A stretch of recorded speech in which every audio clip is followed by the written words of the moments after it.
Hey friends, welcome to our first full-length conversation here at the Collectives Conversation podcast. I've got a new friend, Jason Romano from Sports Spectrum at the table today. Jason has an incredible story of coming to Christ later in life, which is super unique. And he tells a story of leaving ESPN. I'm a big sports guy, love sports, watched Sports Center my whole life, wanted to be on Sports Center, wanted to be in broadcasting before the Lord called me to ministry. So this is a super fun conversation. We get to hear a story of somebody who had an incredible transformation and encounter with Jesus, and God called him to something new and took a huge risk. So I'm excited to present this conversation with Jason Romano. So let's get to the conversation. Jason Romano, welcome to the Collectives Conversation podcast. Great to have you with us. Yeah, it's great to be with you, Jeff. Thanks for having me. Yeah, so Jason, you're the director of media with Sports Spectrum, the host of a popular Sports Spectrum podcast. And this is the part I love. For 17 years, you were an Emmy award-winning producer and senior manager at ESPN. You were part of popular shows like Mike and Mike, Sunday Night Football, Outside the Lines, and many more. I did a little bit of research. So if both things are true, which I don't think they are, you would be my hero and living my 12-year-old dream. But there's a Jason Romano who was drafted by the Texas Rangers and played, we'll call it a cup of coffee in the Major League Baseball. That's not you, though, right?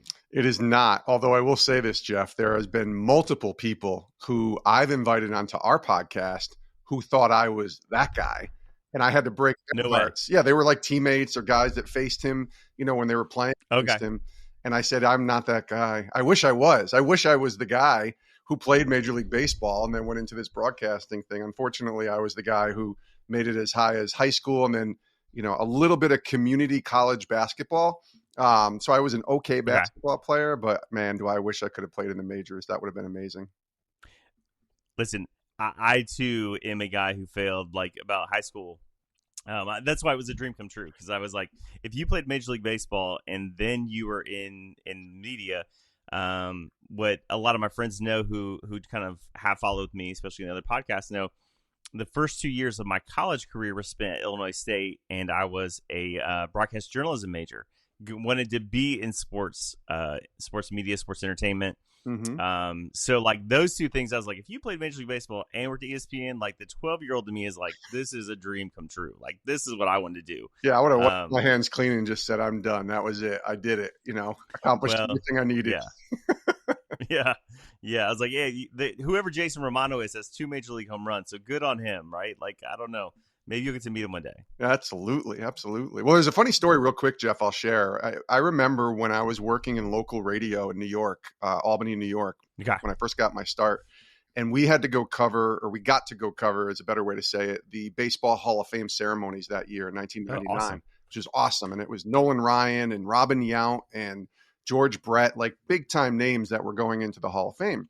And they used to have a Hall of Fame game that was played in Cooperstown around the time of the induction ceremonies.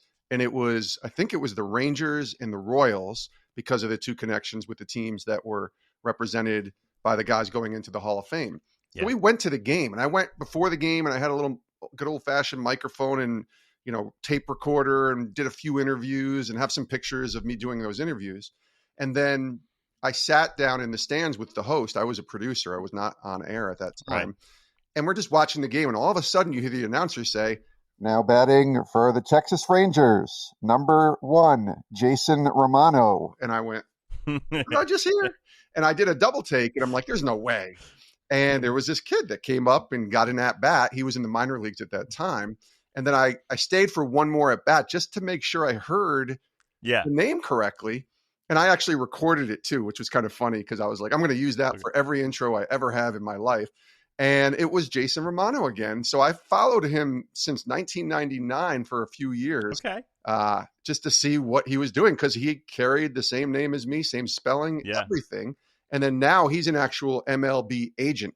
So I've watched him even on social media, and he's developed a great career, clearly post-playing career as an agent. So, but funny story, because I was just randomly at this game, and I hear my name called, and it's not me. And I'm like, that's the first time in my life I've ever heard that.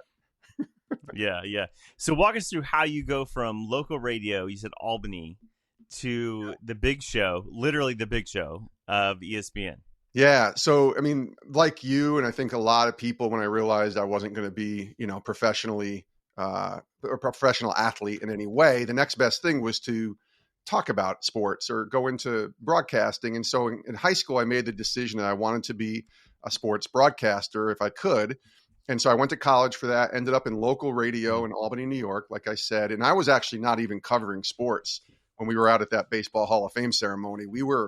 I was on a news talk radio station and kind of a morning zoo sports or a news talk show as a producer. We did just a little bit of sports, but obviously the dream was always ESPN. And I wish there was a sexier story as I tell this, but I went online in the old days of the internet, the early days of the internet. I saw a job opening at ESPN. I applied for it on the computer and put my resume in there somehow. I didn't have like any kind of scanner or anything, but I got my resume in there. They called me. I went out, I interviewed, and I was completely fine if the story ended right there. Like, I can't believe ESPN called me and brought me out for an interview. And a couple weeks later, I got a call and they wanted to hire me. And I started working there. And it's really interesting because we had just gotten married, my wife and I. That time of life, I was 26. We had just moved into an apartment like a couple months earlier. And I kind of thought I was settling into this local radio thing for a while. And they called and they were interested to drive out to Bristol, Connecticut from Albany, New York. It's 2 hours. I was just so nervous, but also excited. Like, are they really going to hire me? There's no way. Why? Who am I? ESPN was a dream beyond dreams. I didn't even think about working there because I didn't think it was possible. And I loved ESPN. I mean, I knew everything about ESPN. I have VHS tapes down in my basement here in Connecticut right now of ESPN highlights of NFL games. So that's how I was as a kid in the 90s, early 90s, recording ESPN, watching it religiously. So to be able to even work there is just out of sight, out of mind. It was just insane. But I got the call, and obviously I said yes right away. We had to work through some things, my wife and I, and I started there in July of 2000. And it was like walking into a candy store or a toy store as this kid, and just thinking this is the greatest thing ever.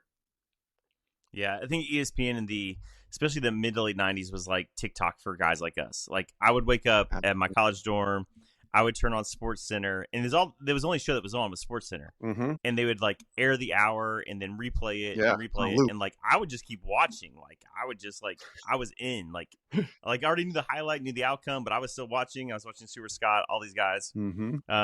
So what was that like for you, moving from that local New York radio to really the premiere of sports entertainment at the time? ESPN, I mean, still really they hold the reins on that, but that's a big leap. So how did you adapt to that? Yeah, I honestly didn't think I was qualified, if I'm being honest. I mean, the job that I even applied for was ESPN radio producer. So I was applying for a national radio job as their producer of one of their shows, and it was called Game Night on ESPN Radio. And I think it said in the job description that you needed 5 years of network radio experience. I had 3 years of local radio experience. So I honestly just applied on a whim.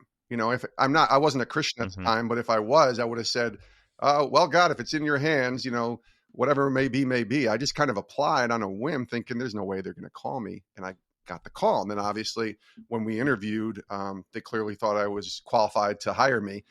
When I got there, I think I was excited, and it was, everything you could imagine as far as walking around that campus and seeing all of your heroes, right? The Dan Patricks and the Keith Olbermans and the Stuart Scotts and the Rich Eisens, like Bob Lee, Chris Berman, like names you would just watch and know from when you were a kid. But I was kind of walking on pins and needles a little bit the first 3-4 months too. Like, don't screw this up. Look where you work. Do not mess it up.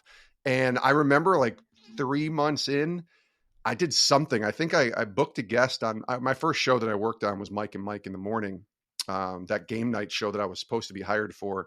2-3 days later, I was moved over to work on this new morning video show called Mike and Mike in the Morning, which was, obviously one of the legendary shows. But I remember booking a guest for their show and getting a call from like the program director of ESPN radio. And he's like, "What were you doing with that guest?" And I said, "What are you talking about? I don't know what you mean." And he said, "No, you booked this guest and that was supposed to be a guest on somebody else's you got to really be mindful of what you're doing, Jason, because you can't just steal guests from other shows." And he was pretty in my face about it, which I get. We're that's the style and the level of what they're trying to get accomplished is a big deal. But I remember hanging up the phone almost in tears, like, "Oh my gosh, I can't believe that I just screwed up. I'm going to get fired. This is going to be the end of my ESPN career." Thankfully, that didn't happen, but that's kind of where my mindset was just don't mess this up. And then you realize after a few months, like you have skills just like these other people. You're qualified just like these other people, and work hard. Like take your job seriously, but have fun. Understand it's sports, but you're here for a reason. So do the best job you can and see where the chips may fall. So 17 years at ESPN. Yeah. That's a long time. But you just mentioned that you, at the time of getting the job at ESPN, you weren't a Christian. You hadn't been saved. When does that become part of the story? Because that seems like an interesting thing. You're sort of in this very secular world of sports. And yet somehow you find Christ in the midst of that. So tell us how that kind of happened. Yeah, it's interesting because going back to being a kid, my God was sports. And that continued through high school and through college. And even when I got to ESPN, I would argue, as much as I loved my wife and as much as I loved my family, sports was right there with that as far as how much I cared about sports. And when I was a kid, I went to church a little bit with my grandfather, St. Patrick's Church in Ravenna, New York. And he and I would go on Sundays together. He promised me if I went, he would take me, to the arcade or to bowling or something like that after. And then we go watch football. And so I did a lot of things that were faith-based or religious-based when I was a kid because I wanted to get something out of it. But I understood what my grandfather, especially now that I think about it, what he was trying to do, like just start planting some seeds here. But I didn't really care about God. I mean, when I was 14 or 15, I made my confirmation at the church, at the Catholic church I went to, and went through some classes, and a bunch of other kids that were my age were in these things. And then we all got confirmed by the bishop and the priest. And my grandfather was like my sponsor, I think is what they called it. And then that day after that, I remember my mom walking up to me and saying, "Jason, thank you for doing this," basically checking a box, doing the right thing. "I'll never ask you to go to church again if you don't want to, but thank you for doing this." And she said that. Those were the exact words. And I thought, this is great because I really have no interest in going to church. So thanks, Mom. And kind of just accomplished that for her. And then just kind of abandoned faith. I mean, I didn't really abandon it. I just didn't care. If I went to church at Christmas or Easter, I would go for my family or whatever, but I just didn't care. But in 1998, 3 years before I ultimately get saved, my brother Chris becomes the first in our family. He's 2 years younger than me. I have 2 younger brothers. He becomes the first in our family to grow in a relationship with Jesus. And I did not know what that meant when he had that happen to him. All I knew was he was headed down a really bad path. Like he was going down some roads that were pretty bad. And when he invited Christ into his life, like you saw this guy change. It was a 180 in everything, that how he was living his life, how he was loving his girlfriend at the time, now his wife, and just a different guy. He was also on fire for the Lord. And for me, that was very weird. Like seeing this guy kind of obsessed with Jesus was like, who is this religious crazy guy that is, related to me? But I love my brother, and, I watched him kind of change into a much better version of himself. So over the next 3 years though, and this is all the time when I got married, then got the job at ESPN. During this time, my brother eventually is married as well and has a child, my nephew Samuel. And I watched how he loved Sam, and I watched how he was as a dad. And then I watched how he was as a husband. And I thought, that is really attractive. Like, I think there's something there that I want to emulate in the way that I act towards my wife and treat her. And certainly, hopefully someday when I would become a dad myself. And I asked him one day, I'm like, what is this? And he's like, it's Christ, Jay. And I'm like, all right, whatever. But what is it really? And ultimately that led to him inviting me to his church, along with my mom, along with my other brother, on Mother's Day of 2001.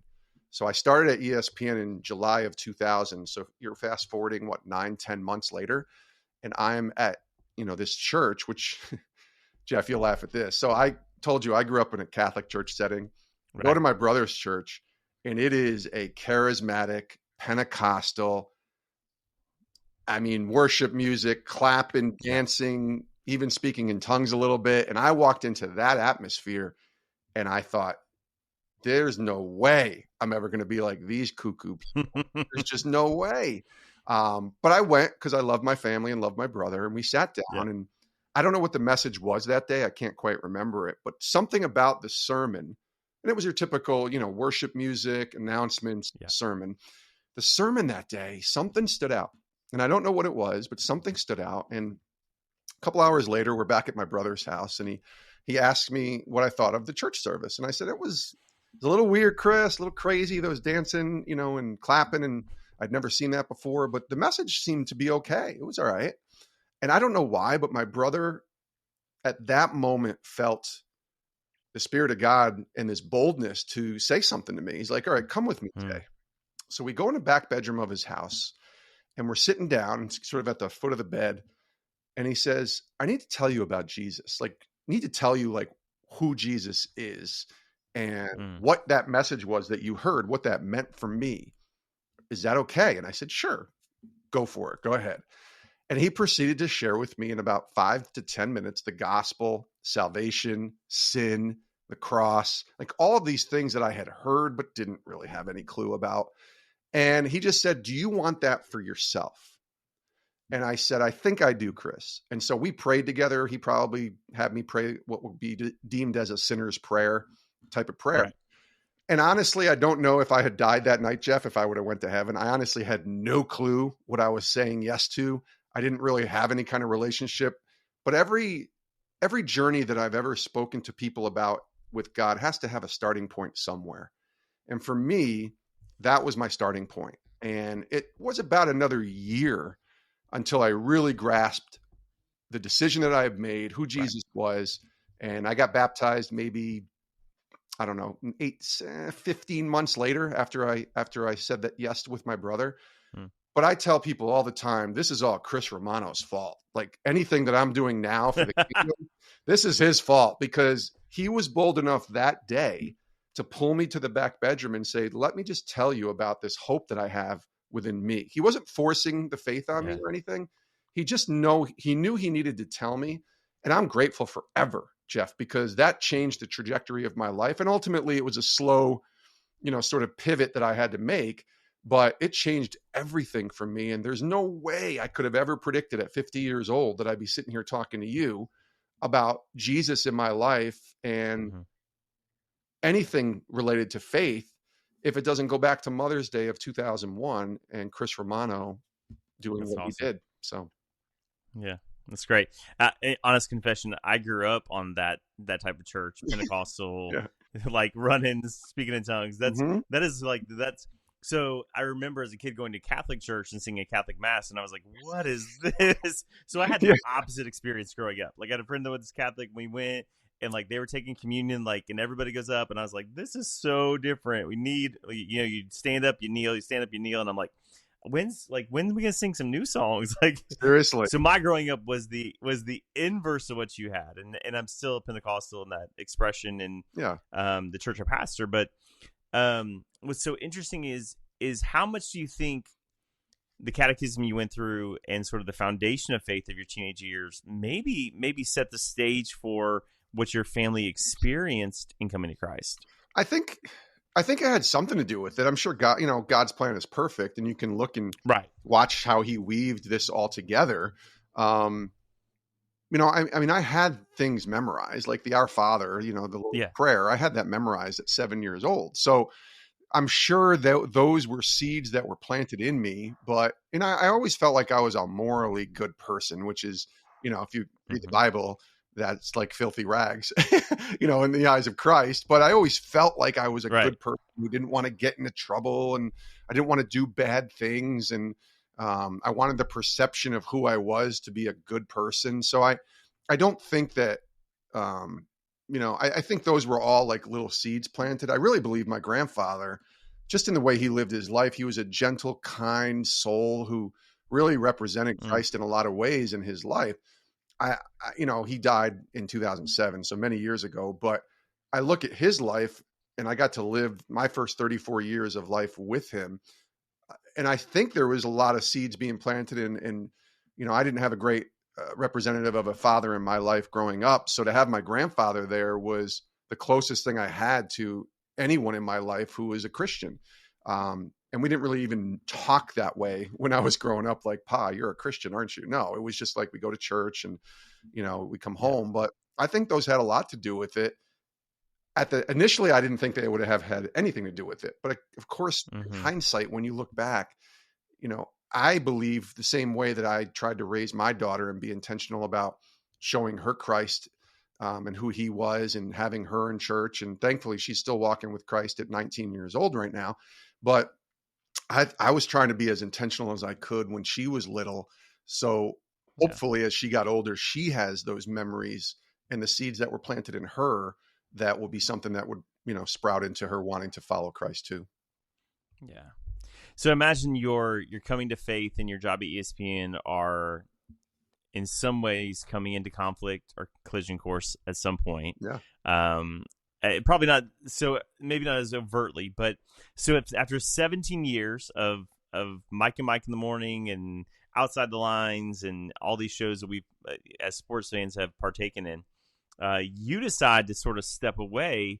And I watched the Mike and Mike clip, and Mike Greenberg says it on air that you're walking away as a step of faith, as part of your faith journey. Yep. What was that like? Because ESPN is the pinnacle of who's who in the sports entertainment world. So how did you come to that place of going like, I have to make this step of faith into what God's called me to do? Yeah, that was a journey and that was a process. It was not an instantaneous thing. It wasn't like I woke up one morning and said, today's my last day at ESPN. We're done. Like that was not the case. Yeah. I got saved in 2001, 2009, 2010 is where I really started to grasp who Jesus was as far as being the center of my life, being able to go into ESPN and understand that I got to represent Christ in the workplace. So, that was 2009, 2010. Ultimately, I didn't leave ESPN until 2017. So there's this 6-year period that just really was, I don't know, it was kind of seeking God for his will, right? And somewhere around 2015, I was invited to go to this small gathering. Our mutual friend, Matt Brown, was the one who invited me, ironically, to this gathering in 2015. And I didn't know what I was getting into. I just said yes. It was the first time I'd ever been asked to kind of come and speak to anybody about my journey or testimony. And I was excited. It was in Nashville. It was in the summertime. And so I went out there, and I think I was the only person at this gathering who worked for a secular company. I think everybody else that was there, and there was probably 70 people there, all worked for faith-based ventures, nonprofits, churches, things like that, ministries. And a lot of them were doing the same job that I was doing at that time as a social media manager. And I watched this and I thought, this is really fascinating that there are people doing what I'm doing at ESPN. That's why they had me in, to tell, a little bit of my story, but also to share about the job that I was doing at ESPN. That was interesting to those people who were working in this same space that I was working in. So I watched this and it was the first time I'd ever had it in my brain that maybe God was setting me up with all this experience to go do something more for him. The first time I ever felt that was at that gathering. I don't know if I've ever even told Matt this, but then a couple months later, a friend of mine came to ESPN who was at this gathering, and I just gave him a tour. And I always love giving tours and showing people around. It's when you work at a place like that, you want to kind of show it off to people and let them know like how cool of a place that you work is. And he sat down with me and I told this guy, I said, listen, I don't know where this is coming from, but am I crazy to think that maybe God's calling me away from ESPN? This was the fall of 2015. And he said, are you really thinking about this? I said, yeah. He goes, I don't think it's crazy at all.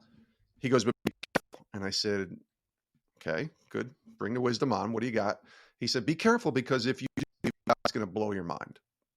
He's going to blow your mind. He's going to open up doors that you never expected.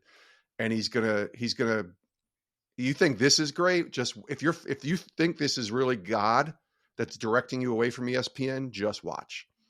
And I didn't know what that meant, but I remembered what he said. And in 2016, which was my last full year at ESPN, that's when I really kind of felt the end coming, but still had nowhere to go. And all I did in 2016, I was working on Mike and Mike again and having so much fun. It was the best year of my career at ESPN. I got to do so many cool things and go so many places and cover so many sporting events. And yet I felt this urge still that God wanted me to do more for him. And so what I did was I just set up a bunch of calls a couple times a week in that spring and summer of 2016 with pastors, with authors, with people separate from ESPN. Many of them, if not all of them, completely out of the sports space. And I just wanted to talk to them. I wanted to hear their journey. And then I just wanted to ask them that question. Am I crazy to think that I think God is calling me away from ESPN? And all of them were incredibly encouraging, incredibly kind, and telling me that if you think this is the Lord, it's not crazy. It's God telling you to go away. And sometimes I think when we're trying to decipher God's voice in our life, we really have to sit down and say, does this make too much sense? For me, that's a good question. It didn't make any sense to leave ESPN. It didn't make any sense. Like at this time, I'm 16, 17 years into my journey. I felt like at that point, I was probably going to be a lifer, meaning I'll probably work there forever. Obviously, since I've left, there's been 6 or 7 rounds of layoffs. So who the heck knows if I had stayed, if I wasn't going to be one of those layoffs. But it didn't make a lot of sense, which is what I kept coming back to, that maybe this is God, because it doesn't make sense. It's not something that on my own merit I wanted to just do. I wasn't looking to leave. And ultimately what happened was I got a call from a friend of mine, Steve Stenstrom, who is the president of Sports Spectrum. And he is telling me, hey, we just came into this Sports Spectrum brand. And do you know what that is? And I said, yeah, I'm very aware. It's sports and faith. And he's like, I think you could be somebody who could really help us in this area. And I thought, well, funny you should say that, because I've been praying about where God might want to direct me if ESPN wasn't going to be the place. And so over the next couple of months, I prayed and we talked through what this could look like. And he made me an offer, which, by the way, isn't an offer to just ultimately say, yeah, this is where I really felt like it was from God, because the offer was for 40% less than what I was making at ESPN. And there was no benefits. It was a contract position. It made no sense. But I went to my wife and I said, listen, we can live on the amount of money that they're offering. But even if I didn't think we could, like, this is called stepping out in faith. We've never done this in our life. I said, I really trust that this is from God. If it's not from God, it'll blow up in my face. But if it is, he'll see us through and he'll do what my buddy told me at ESPN a year earlier. He'll blow the doors open.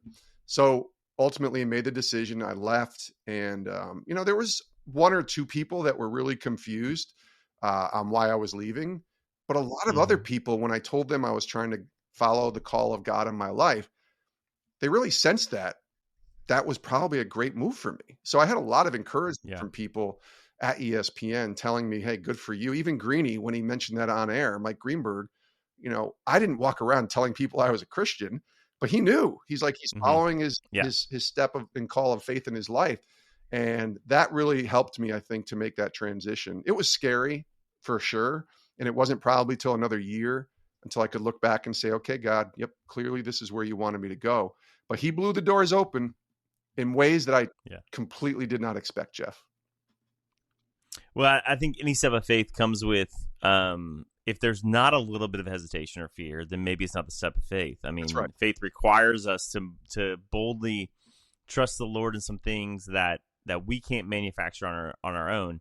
And moving from, again, ESPN to Sports Spectrum and the pay cut and all the things and things in the nonprofit world aren't always secure at all. I mean, we watch. You said ESPN cuts. I mean, like nonprofit is nonprofit. Yes. Like it is not a great place. Like it's nonprofit for a reason. And That's so right. what's so interesting is my wife and I have this philosophy, and maybe you saw this play out. We call it the it's not really a theory or a theology, but more a philosophy of echoes. Like anytime you're taking a step of faith, there's something that God puts maybe in your heart and your spirit, and then there's people who show up and echo that. Like they we may call it confirmation, but it's just like over and over kind of shows up. As you were making this decision to leave ESPN and step into Sports Spectrum, even maybe before Sports Spectrum, were there people who were like the echoes of God, like that sort of like, yeah, this is me?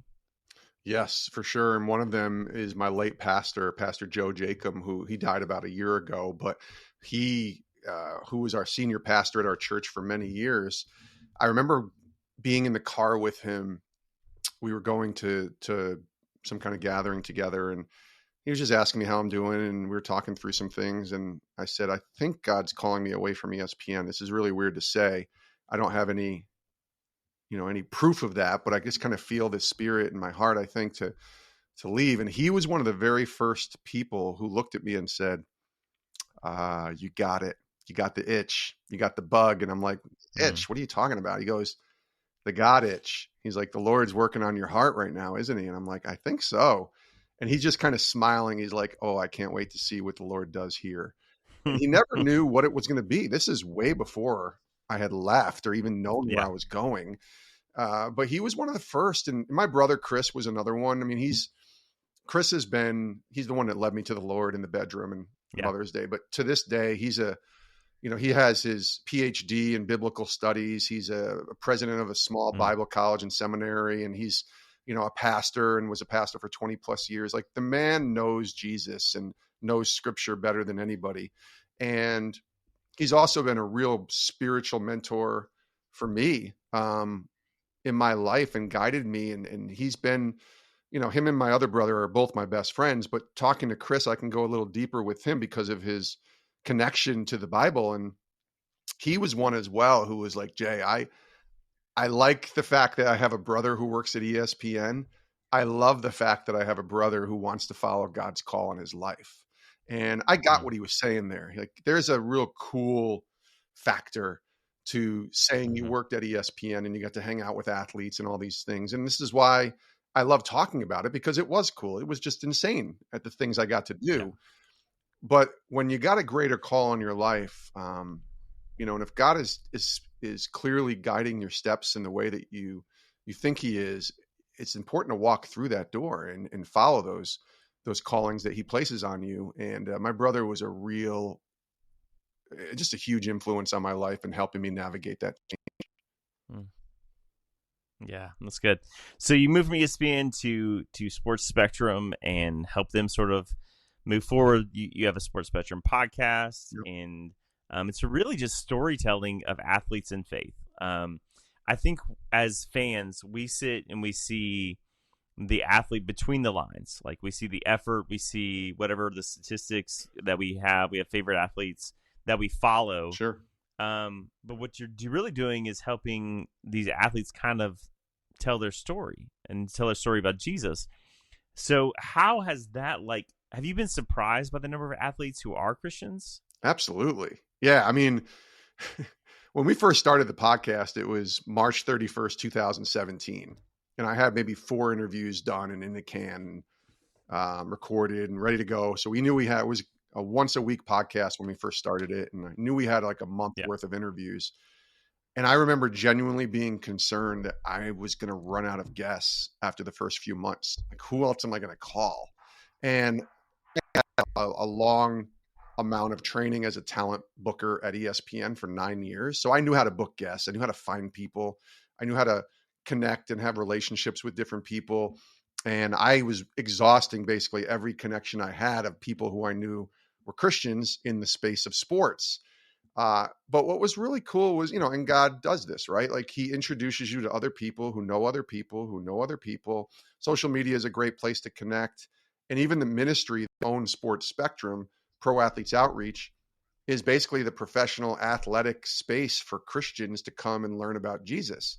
So I was in a really good place where a lot of different people were being kind of thrown at me, or I could just go find them and say, hey man, I want to have you on, or excuse me, ma'am, I'd like to have you on and tell your Jesus story, whether it's guys or gals. And, but genuinely I was worried at first. It's blown my mind that we've done 1,300 episodes and I'm guessing That's wild. 1,100 to 1,200 different people have been on the show. We've had a lot of repeat guests, obviously, but that's a lot of people in 7 years. That's a lot of people. And God continues. Even yesterday, I was talking to somebody and they were like, hey, you should look into this guy, who loves Jesus, who's playing in this sport. And I'm, all right, let me look into it. And yep, that's a guy I'm interested in.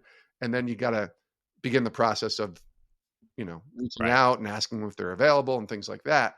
But I'm continuously blown away, not just at the amount of guests. It's great to have 1,100 guests or whatever the number is, but the quality of people that we have on. Some of them are really well known that are willing to come on I call it our little show, to come on our little show and talk about Jesus. It's still kind of mind boggling to me. And that I get to host it, by the way.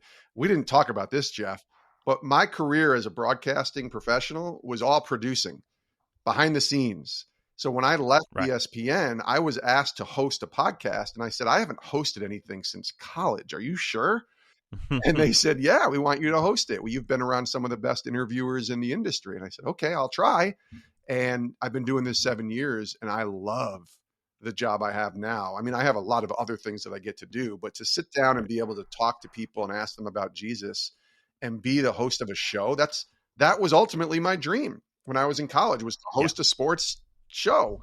And I'm doing it. I'm just doing it in a much different way than I ever thought I'd be doing when I was 21 years old. Yeah. And I feel like I have a similar story. And obviously I pastor a church now, so I get to hold a microphone every week doing that. But before we got on, we were talking about, I think maybe we talked about on the air, I was at Illinois State and I worked in college radio, and the goal was to be on ESPN because that's the goal, or backup goal was to replace Harry Carey or Steve Stone for the Chicago Cubs. Huge Cubs fan, right? Cubs win. And the only yeah. So I got to meet Harry Carey once. It's a whole nother story we can tell a different time. Nice. But I was in the middle of that, and God calls me to ministry, and so I walk away from that setting, that microphone. And so it was so weird when 4 years ago I started another podcast with my friend, again, Matt Brown's been part of that. And it was almost like this full circle moment of going, God, what you did 20 plus years ago and what you taught me 20 plus years ago is coming to fruition in something completely that wasn't even in existence. Podcasting in 1997, 98 was not a thing. Nope. But the skill set was there, which I think is so godlike, to go, hey, you didn't know what I was preparing in your life. And even that moment for you, Jason, you weren't a believer, right? But God was preparing you for this. And which is so crazy to look at sometimes and go, God, you were doing something behind the scenes I didn't even know about, which I always just find it so amazing. And then I'm just going to fan out a little bit. One of my favorite Sports Spectrum's episodes, though there are many that are really good, is the fact that you got to talk to Bear Reinhardt from Need to Breathe. Like, I know he's not a professional athlete, but that's like my favorite band. And I was like, oh my gosh, Bear's on the show. He was close to, though. He was a college football, All-American at, I think he went to Furman, if I'm remembering correctly, and where he went to school in South Carolina. So yeah, that was really interesting, Jeff, because there are people that I seek out for interviews, a lot of people. Mm-hmm. That was one that came to us. Some publicists reached out and she's like, hey, I'm a fan of your podcast. I know sometimes you have different people who are not, sports athletes or coaches. We have Need to Breathe and Bear Reinhardt. And she was trying to sell Bear Reinhardt, which I thought was very funny. She's like, you don't have to sell that. He's like the lead singer of this band called Need to Breathe. And he plays golf with Steph Curry and he played football in college. Would you be interested? I'm like, would I be interested? Of course I'd be interested. It's Bear Reinhardt. I love Need to Breathe. And that was really cool. So that walked into that just came to my lap just a few months ago, back in, I think, August or September. And it was great. And I loved having him on. But that was one that kind of just fell in my lap, which was really cool. And you know what that told me too, Jeff, and I promise you, I come at this from a posture of humility, but the fact that somebody listened to our show and thought he would be a good guest, but actually knew the person, was really neat for me. Like, they're saying, hey, we know that what your show's about. We think Bear would be really great. And they came to us, because when you first start out on a show, you're reaching out to other people and pleading, basically, please come on my show. I need a guest. And we've gotten to the point now, almost 7 years in, where we're grateful that there are people who listen and are interested in coming on our show without us having to kind of chase them. Now, I still do a lot of chasing, and I still people that I haven't had on that I really would like to have on, but that was one that fell in our laps. And Bear was awesome. Like, he's just great. Their music is amazing, by the way. Yeah. Yeah. Yeah. Oh, I've seen them, I think 4 or 5 times live. I mean, they're my favorite band. Yep. And like, I think the story is that maybe just this past season, his record finally was broken at Furman, maybe for the most receiving yards or something crazy.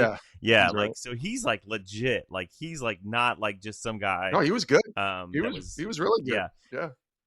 The funny part of the Reinhardt brothers is that I think his brother Bo was in the football movie Radio. Okay. Yeah, I remember that movie with Jr. Yeah. So I think Bo, who is not in the band anymore, and so we were totally off track because I was just fan out about Need to Breathe. But I think he was in the movie Radio. So they both had like this football kind of like connection. I did not know that. That would have been good to bring up. I should have done a little more deeper dive into research on that one. Well, again, I'm a deep Need to Breathe fan, so that's on me. I get it. Glad I could help you out in any way I can. Yeah. So. But I mean, again, you're talking about athletes and exposing stories. We know the high profile athletes who are doing great things for the kingdom. Tim Tebow, prime time Deion Sanders has been very outspoken since coming back into coaching football. Yeah. But there are a lot of athletes that you don't know are Christians. How are you guys at Sports Spectrum really trying to highlight some of the ones that we may not know about? That's a great question. Because one of the things that I'm really keen on is like, how do you find the Christian athlete, period? Like, how do you even know they're Christians, right? Like, there's athletes out there, and a lot of times I'll get guys who come on, and then, somebody will email me and say, hey, I heard your show. I didn't know this guy was a Christian. And I'll either have known that they were a Christian from somebody telling me. Like, we have great relationships with chaplains and pastors who know a lot of these athletes, and they're obviously very protective of that side of things, but they also understand the platform that we provide is way more unique than your typical sports show, because we want to ask them about Jesus. But there's also other players that you're just kind of like seeing that they're posting scripture on social media, or maybe they posted they got baptized, or that they're praying or something, and you go on that. And sometimes that's always not the best indicator, but it's a starting point for us. And we are very clear when we make our requests. Hey, we want to talk about sports, but we want to talk about Christ in your life as well. And I don't say we want to talk about faith. I say we want to talk about Christ in your life. And so when the request comes, they have every right to say, yeah, that's not for us. And I even had recently a professional baseball player, prominent baseball player that you would probably recognize his name. And we reached out to him. We had a connection, and I said, hey, we'd love to have you on to talk about your journey with the Lord. And he's like, I got to be honest with you, Jason, I would love to say yes, but I haven't been in a good place lately with my faith. And I don't want to try and just come on your show and talk about that when I know it's not the right thing. And I'm like, thank you for being honest with me. I told him we pray for him. And certainly if we could be a resource in any way to help him grow spiritually, that we would be there for him. But that's very rare. Usually the people we reach out to want to talk about their faith, because I think they understand it's the most important thing in their life. And as athletes talking to media, they never get asked about their faith. They very rarely even get a chance to talk about it. So in finding the sort of lesser names that you referred to, Jeff, I think, to be honest, I think those are a little bit easier guests to get, because they're not in demand with thousands of people reaching out to them. But I also find that they have some really great stories. If you're the special teams linebacker on the New York Giants or something, but you love Jesus, like, I want to talk to you. Like, let's have a conversation. I Yeah. want to hear what God's doing in your life. It's great when you can have Kirk Cousins on, or it's great when you can have some of these big name players on, Brock Purdy or whatever. But when you can talk to like these sort of lesser name guys, to me, there's a lot there too. And it gives them a platform to be able to share their story too. Yeah. It's been interesting as I've encountered some athletes. We talked about that. We both have talked to Daryl Strawberry. Yeah. On the podcast, I had the Leadership Drip. We also got the chance to talk to Derwin Gray. I don't know if you know Derwin. No, Derwin well. And he told a story about coming to Christ as an Indianapolis Colt. And I was like, those are things we don't hear about. We hear about all the other pieces of athletes and typically the bad of the athletics, especially professional athletes and the things associated. And there's all these stories we don't know of people who are coming to faith as athletes, that seems to be God's doing something unique in those circumstances and situations. And so what I love about Sports Spectrum is that you guys highlight those stories, you bring them out to us. And I feel like oftentimes I'm finding out that athletes are Christians almost after the fact, after retirement. They come out in their retirement speech and they thank the Lord and all these things. And you're like, I didn't even know that guy was a believer in Christ. Yeah, so appreciate what you guys are doing at Sports Spectrum. I want to touch really quickly. You are also an author. Yeah. You have 2 books. The Uniform of Leadership is your newest one. And then your first book was Live to Forgive. Did you ever think writing was going to be part of the story? No, that's the doors blowing wide open and God blowing your mind part of what I was told in 2015. No, of course not. Like, I have no desire, even still today, I don't want to write any more books. Like, I don't feel this call to be a, 20-time author. I mean, if God wants me to, I will. I haven't felt that urge or that nudge for a couple years, but no, I did not want to be a writer. I actually don't enjoy the writing process. I am a producer and a content guy, but I'm not a writer. At least I don't think I'm a good writer. But thankfully, I had some help. And that's what I think God allows us to have in life is great people to come alongside and do life together. And I had a great team of people to help me with writing both of these books, including my co-author, Steve Copeland. And it was not something I was seeking out by any means, but real quick story, in 2015, that same year, I had become or asked to become part of our elder board at our church. So I'm an elder. I'm still an elder at our church. And, an elder governed board is how we have our leadership team at Hillside Community Church. And part of being an elder, my pastor told me, my late pastor, Joe Jacob, said, you're going to have to preach sometimes from the pulpit up here on Sundays every so often. Just be mindful of that. And I kind of laughed at him, like, you're not going to ever ask me to preach from the pulpit, are you? He's like, yeah, it's going to happen. This is part of what it means to be an elder. And lo and behold, the very first time I was asked was on Memorial Day weekend, 2015. And I shared in that sermon for the first time kind of publicly about forgiveness and the broken relationship with my dad. And in sharing that, I had a bunch of people come up to me and tell me they were going through something very similar. And it was kind of eye-opening to me that God was going to somehow use my little story of me and my dad to help others. I just didn't ever really think that. I just kind of felt the Lord was telling me to share about forgiveness because I needed to forgive my dad. And one of my buddies who had written a bunch of books heard my sermon and he's like, you need to write a book, bro. And I'm like, no, I do not. What are you even talking about? And he's like, no, your story, it can really help a lot of people. So we began the process in the summer of 2016 of writing this book, and it released in January 2018. And I could not have been more thankful to the people that helped, nudge me along to write this, that helped be a part of this. Even my dad, who, we have reconciled and we're, in relationship again. But my dad was the one that said, you need to write this book and you need to tell the truth. And if I'm the villain in it, okay, I'm the bad guy, but you need to write it. So many people had a part in that book, and it's the work that I'm most proud of. Live to Forgive. There's no doubt I've done a lot of cool things. We talked about a lot of that. Live to Forgive is the most important and proud of any work I've ever done in my life because it's my life story, and it's truly done with the intention to hopefully help other people on their journey. I love my job. I love the work I get to do now. I love the work I got to do at ESPN. I don't know if that really helped people. I think my work now maybe a little bit more than ESPN. It entertained them for sure. But that book, when I wrote Live to Forgive, it was truly not to become a best-selling author, and that didn't happen. I didn't sell like millions of copies of it, but I wrote it to help one person who could not forgive someone they loved. Yeah. And I just have done so much work now on forgiveness and understand the power of forgiveness and the importance of forgiveness in our lives. And could not be more thankful that God nudged me to do that. As much as painful as it was, I'm glad I got to do that. Yeah.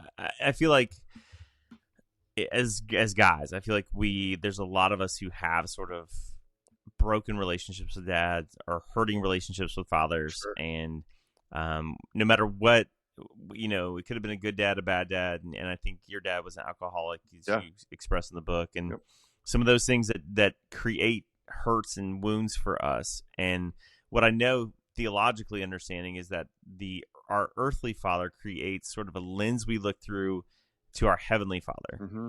So how did this process of forgiveness for you and really sort of processing that out, working through that, help you see God in a different light? Well, initially, I think even when I accepted Christ in 2001 and began a relationship with Jesus, that having him as Savior was easy. Not easy, but it made sense. Like, yeah, I need a Savior. I'm a sinner. I'm a mess. But seeing God as Father, as Lord, that was a little different, because I didn't have the greatest example of a dad. So seeing my earthly dad, I'm like, this is what it is to be a father. Like, I'm just not seeing it. And it made it harder, I think, to see God and to trust God as father to us, as a child of his. Jesus, no issues with him. Like, I love Jesus and what he did on the cross and still to this day, but seeing God as like this perfect father, that was a struggle for me for a long time. I think there was an actual moment when I said, Dad, I forgive you. And it was the beginning stages of what has been a process for, 7 years now of forgiving my dad, or 8 years. But when you start to see God as Father, is I think when you live a life that's truly representative of him. And forgiveness, I think we're never more like God and even Christ than when we forgive others. That's the prayer that we pray, right? Father, forgive us of our sins. It's the prayer daily that we're asking for forgiveness for the mess ups that we've made. And when we can learn to forgive others, like that is the representative, the mirror of how God is for us every single day. And that's helped me understand him as Father a lot more. I think when I became a dad as well, and especially watching my daughter grow up and knowing the love that I had for her and how unconditional it is and how much it's rooted in not anything that she does, but all about just who she is, that helped me as well understand who God sees us as his children, not about what we've done for him, but about who we are in his eyes. And it's been a process, man. I mean, it's not perfect, and it's certainly don't have it all figured out, but it's in a much better place now, I believe, than it was certainly when I was, trying to walk through some difficult times with my dad, a decade ago. Yeah. My wife, we read every morning in our Bibles on the couch, and typically in some theological discussion because we're nerdy like that. And so she was reading the prodigal son story, and she was talking about how we all read ourselves into Scripture. We were talking about this morning, and typically at some point we're all the prodigal, right? We see ourselves either as the prodigal, like we're coming home, or we're the older brother who's angry about it. And I think as I've gotten older and a dad, I start to see myself more or understand more the father role in that story. Yeah. Like, it's totally different. Like, now, like, it was always like about me and me coming home and my sin and being forgiven. And now I'm starting to see myself more as I get a little bit older and I have kids that are now young adults and late teens. I'm going like, I start to see myself in this dad role. And see it differently than I did before. And starting to go back to what we talked about, God as Father, is like, now I start to understand how my kids see God, like, or how they should see God through how I treat them. Yeah. So I think it's great. The book is awesome. I'm so happy that you're walking through this process of forgiving your father. I think there's so many of us that have that kind of father wound that this is probably an important story. They can buy that where Amazon, anywhere books are sold, pretty much. Yeah, it's everywhere. I would highly everywhere books are sold. Yep. Yeah, so highly recommend getting that. If you struggle with forgiveness, I think that's a great read. The show is The Collective's Conversation. I got one final question, Jason, and we'll get off here. Okay. Who is the one person, historical, present, fictional, or in real life, and you've talked to a lot of people, that you would want to sit down and have a conversation with? So I've thought a lot about this. You gave me a little bit of a heads up on this. And, like the easy answer is Jesus, or it's a superstar sports athlete of some sort. For me, it would be two. I'm going to give you two real quick. It would be awesome. John Lennon. I'm a huge Beatles fan, and I just am fascinated by the very complex life that he lived in the short period that he lived. He was obviously killed at the age of 40. The other person would be George Lucas. I'm a huge Star Wars fan. I'm a nerd when it comes to Star Wars. And, Lucas is still alive, but just to sit down, there's not a whole lot of spiritual conversation. Maybe there would be with both of those unique people in terms of what they've created. It's not a lot of, probably God-centered conversation, but they're just people that, those go back to my childhood with George Lucas. And, the Beatles to me are sort of my secular fascination that I've had over the last 5 to 10 years about just how unbelievably talented and accomplished they were and what they were able to put out in a span of 5.5 to 6 years. Their whole career really has spanned about 6 years of music that people know. That's it. So I'm very fascinated with those two individuals. I think, certainly any of the biblical figures, the Apostle Paul, Jesus, all those guys, I would love to sit down and talk with them too. But just from a fan perspective and from a curiosity perspective, I think John Lennon and George Lucas. Yeah. I mean, the Beatles, I think about it and I think about like some of these other artists that died so young. Like I look at my life and I'm like, I've accomplished nothing compared to like these guys, what they did in a very short span of time. Yeah. Obviously I confess mine, it would be Bear Reinhardt. So anything we can do to set that up would be awesome. Yeah. But man, this has been great. I love Sports Spectrum. Love what you guys are doing, Jason. It's been great to we've been connected on social media, but it's been great to kind of sit down with you. Thank you. Man, it's been a joy. And man, you've always got a seat at the table. So thanks for being a guest. Sounds great. Thanks for inviting me, Jeff. Really appreciate being on your show. Hey friends, thank you for joining us on another incredible episode of the Collective's Conversations podcast. If you enjoyed today's discussion and want to stay connected to the Collective's Conversation, make sure to follow us on your preferred podcast platform. If something in the show really spoke to you, tag me on Instagram at Jeff_Pitts_. It would mean so much if you take a moment to rate and review the podcast. It goes a long way into shaping the future of our episodes and reaching a broader audience. We'll see you next week at the table for another great conversation. And be sure to check our follow-up episode titled Things I Learned every Tuesday following that week's episode. And remember, you have a seat at the table.